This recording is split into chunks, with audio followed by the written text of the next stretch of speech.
Hey guys, welcome to another property showcase by propertycozy.com. Let's take a quick trip to Tower Isle, St. Mary. The resort corridor of Tower Isle offers a laid-back living experience with all the needed amenities within a short distance. In fact, this property is less than 5 minutes drive to Sugar Pot Beach. Ocho Rios is a mere 10 minutes drive west and offers all the major attractions. This beautiful 7-bedroom, 5-bathroom house spread over 3 levels, offering a great income earning potential. It also offers 2 separate drive-in entrances. The main entrance provides access to the kitchen, dining, living, and 1 bedroom.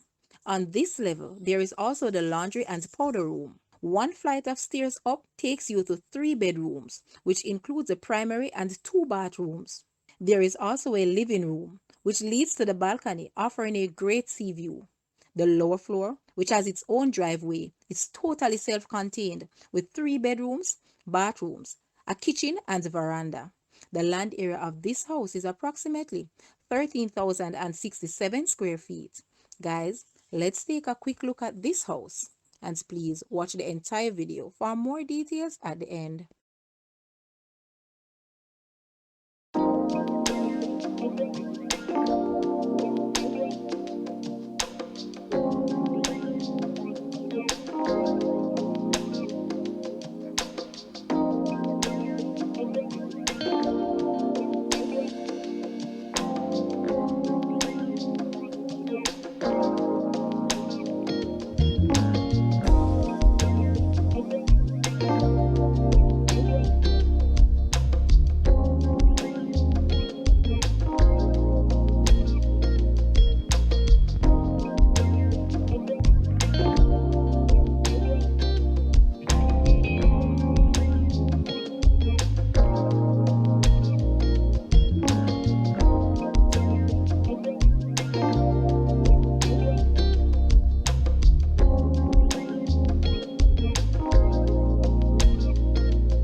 The asking price for this house is US $495,000, or Jamaican $76.1 million. To purchase or make an offer, please take a look at your screen, or you may visit the description area below for full details. If you like this video, please hit the like button and also share with a friend. Thanks for watching, guys.